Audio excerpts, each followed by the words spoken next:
Joe Vitale here with Vitale Wealth Management with this week's grading investment market update.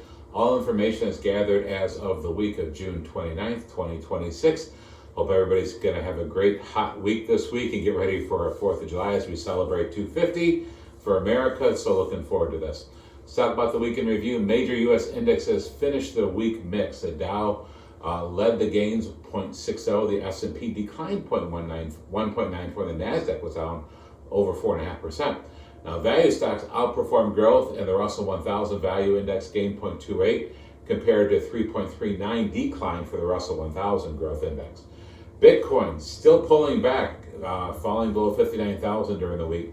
The cryptocurrency remains well below its recent high of approximately 82,000.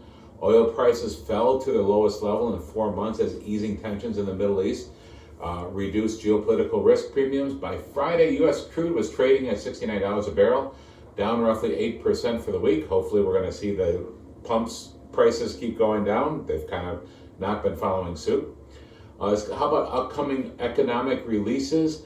Key economic data this week will offer insights into the labor market. On Tuesday, the JOLTS report, Job Openings and Labor Turnover Survey, will be released, providing insight into the health of the labor market. That's today. Then on Thursday, the monthly jobs and unemployment report will provide further insight into the labor market. That's something they've been watching and anticipating. Market outlook for U.S. consumer sentiment improved as easing gas prices helped reverse a 3-month decline that had previously pushed confidence to record lows.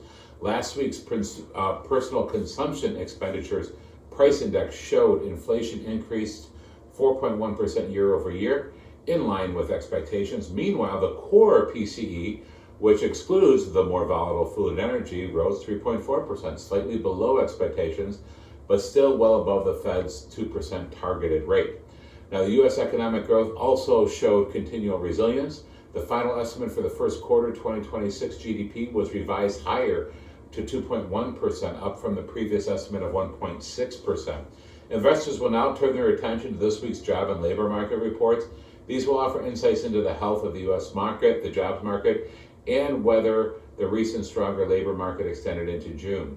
Last month, job growth topped expectations for the third consecutive month with 172,000 new jobs added, which, everybody was. We are seeing some pullback. We are seeing some layoffs, of course, but we're seeing a lot of new jobs on the market as well. Recent activity in the gradient portfolios, the endowment series last week. They sold BTCU and they bought FOXY, which really doesn't mean a whole lot. Just, how we rebalance every quarter. If some things are out of balance, we'll take care of that.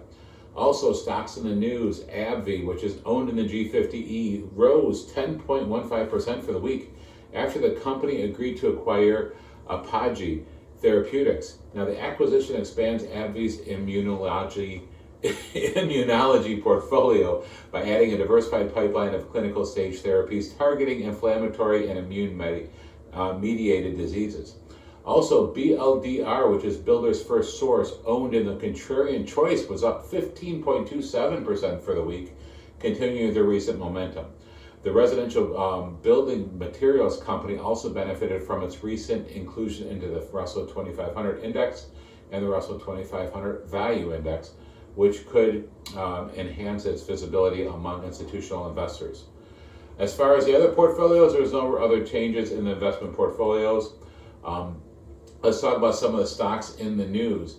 We also have MHO, which is owned in the Contrarian Choice in the G50. Shares of the home builder gained 5.52% last week after analysts continued to raise earnings estimates, reflecting improving near-term business trends and optimism surrounding the company's outlook.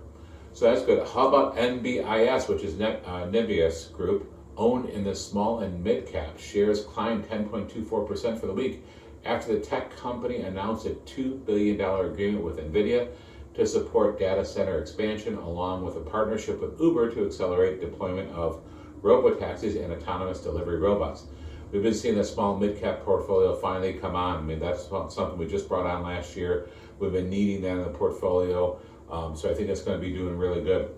We're also looking, the Fed's going to be meeting again. They're probably going to leave rates flat again. I don't see any decreases. We are really hoping for some decreases this year. I don't think we're going to get it. I don't even think we're going to get increases either. Hopefully we will not, but we definitely need to see that inflation number come down before they start dropping interest rates. But I know for the housing market, we definitely need to see some of that interest rate dropping because the housing market has been hurt. So, but we'll see how that goes for the year. That's it for this week. Thank you so much for being part of the Vitale Wealth family. If you need to get a hold of us, you know the number 855-756-5700. Visit us at vitalewealth.com. I want to wish you and your families a very happy, wonderful Independence Day celebration this weekend. Have a safe, wonderful time with everybody, and we look forward to seeing you again next week. God bless you.